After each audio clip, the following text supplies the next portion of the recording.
Bonjour, vous avez vu le Pikachu turc?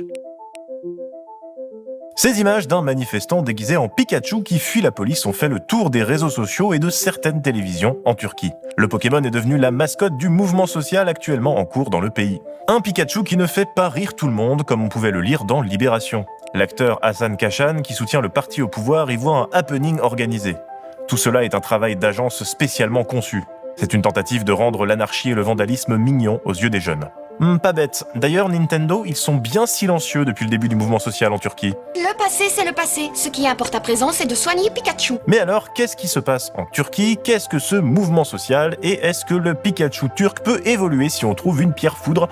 La réponse à presque toutes ces questions, c'est tout de suite dans CDDM.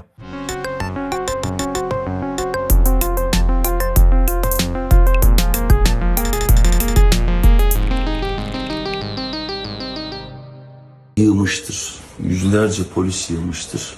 Zorbalıkla karşı karşıyayız ama yılmayacağımı bilmenizi istiyorum. Lui, c'est Ekrem İmamoğlu, maire d'Istanbul et membre du CHP, grand parti social-démocrate d'opposition à Erdogan. La vidéo que je viens de vous montrer a été filmée quelques minutes avant son arrestation, le mercredi 19 mars au matin. Considéré comme l'homme politique le plus à même de battre le président turc Recep Tayyip Erdogan lors des prochaines élections présidentielles, İmamoğlu a été arrêté pour des soupçons de corruption. Il est accusé d'être à la tête d'une organisation criminelle à but lucratif et d'avoir aidé le PKK, le Parti des travailleurs du Kurdistan, considéré comme terroriste par Ankara. Et contrairement à une autre affaire qui implique la présidente d'un parti d'extrême droite français, cette fois-ci, il semble bien s'agir d'un complot politique visant à faire taire un opposant.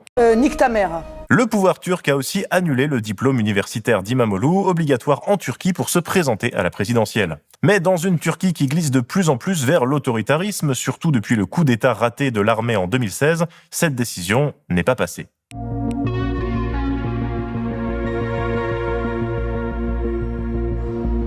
Ça, c'était la manifestation du 29 mars dernier à Istanbul qui a rassemblé des centaines de milliers de personnes. Même 2,2 millions de personnes si on en croit les chiffres des organisateurs. Une démonstration de force pour l'opposition et qui, au-delà même de la querelle des chiffres, s'est déroulée dans un calme jamais atteint depuis le début des manifestations. Autorisé au dernier moment par le gouverneur d'Istanbul, ce grand raout qui a rassemblé tout ce que l'opposition compte de protestataires, des petits groupes anarchistes au mouvement ultranationaliste, a offert un rare moment de légèreté après des jours et des nuits de tension et d'affrontements avec la police. Oui, il est vrai que jusque-là, la contestation n'a pas été de tout repos. Au moment où on tourne cette vidéo, le dernier bilan du ministère de l'Intérieur turc faisait état de 2000 personnes arrêtées et 263 incarcérées.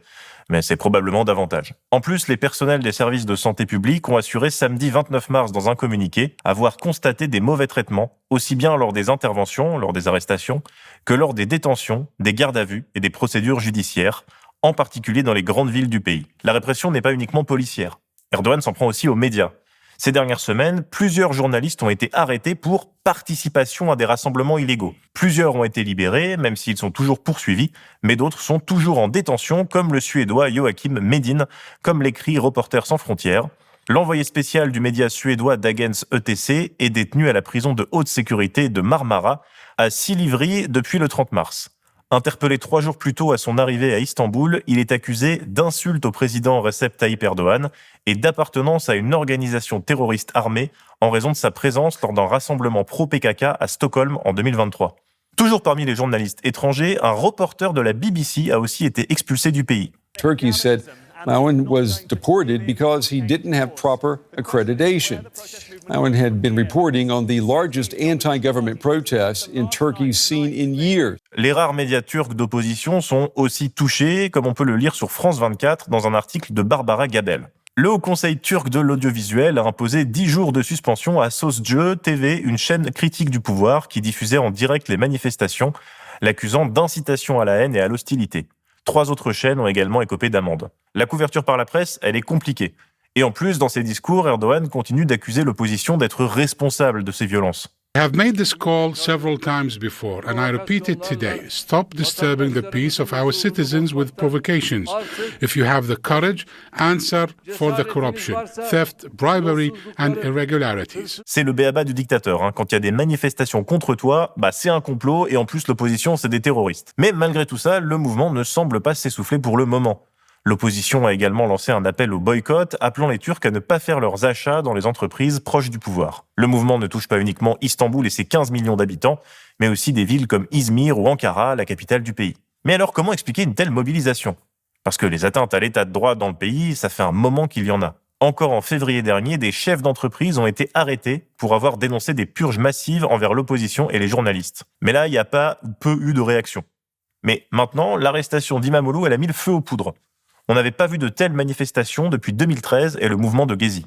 Dans la nuit, la police a continué à intervenir à grand renfort de gaz et de canons à eau pour disperser la foule sur plusieurs artères de la ville, comme ici dans le quartier d'Osman Bey. Alors pourquoi cette fois-ci le mouvement a pris ? Bon, déjà, si la situation est difficile, les indicateurs comme le VDEM suédois ou encore l'indice de démocratie de vie économiste montrent que la situation démocratique en Turquie est de plus en plus difficile depuis plusieurs années. La ligne rouge cette fois-ci, selon la journaliste américano-turque Ayşe Gülsert, c'est que le pouvoir s'en est pris à l'un des derniers espaces de liberté dont disposent encore les citoyens turcs, le droit de vote. Même le seul droit que les Turcs ont aujourd'hui peuvent être retirés d'eux, c'est-à-dire que j'ai voté pour ce maire, mais mon vote ne compte pas. Ça va au-delà de la fraude, s'il y en a, et généralement, il y en a. Évidemment, le mouvement de protestation existe aussi parce qu'Erdogan s'en est pris au maire d'une grande ville. Parce qu'Imamoglu, c'est pas le premier maire à être destitué de la sorte par le pouvoir turc. Sur le site de l'Institut kurde de Paris, on trouve une liste de dizaines et de dizaines de maires kurdes qui ont été destitués par le régime d'Erdogan, souvent sous prétexte de lien avec le Parti des travailleurs du Kurdistan. Certains d'entre eux sont en détention depuis plusieurs années. Donc ça existait déjà. C'était déjà dénoncé par le CHP. Mais ça n'avait pas provoqué un mouvement social de cette ampleur. Et il y a quelque chose d'autre qui explique aussi en partie la mobilisation. On va tous les biens. La situation économique du pays est catastrophique. Comme beaucoup d'autres pays, la Turquie fait face à une importante inflation. Maintenant, les gens ne mangent plus souvent au restaurant. Tout le monde est stressé, inquiet. J'ai perdu 50% de ma clientèle. Et ceux qui restent ne font que se plaindre, quelle que soit la couche sociale. Chacun a vu son pouvoir d'achat divisé par 10. L'inflation, elle a atteint 44% en 2024 en moyenne, mais c'est une moyenne qui cache de grandes disparités entre les différents produits. La situation est si grave que le gouvernement a dû augmenter le salaire minimum. Dans ce contexte, pour atténuer l'érosion du pouvoir d'achat, le ministre du Travail a annoncé une nouvelle augmentation du salaire minimum de 49% pour les salariés du privé. C'est la 4e hausse depuis début 2022. Au 1er janvier, le salaire minimum a ainsi atteint son plus haut niveau, 17 000 livres turcs, soit 520 €. Et on le sait, la question du pouvoir d'achat est extrêmement importante pour les citoyens et une trop forte inflation peut faire tomber des gouvernements. Comme aux États-Unis, L'inflation, c'est une des raisons de la défaite de Biden. Les États-Unis de Trump, qui d'ailleurs, de manière assez peu surprenante, n'ont pas du tout condamné la répression du mouvement social en Turquie. Au contraire, le département d'État se contente d'affirmer qu'il ne commente pas les processus décisionnels internes d'un autre pays. Autrement dit, Erdogan a les mains libres pour n'en faire qu'à sa guise. Et même de chez nous, les réactions à ce mouvement ont été plutôt tièdes.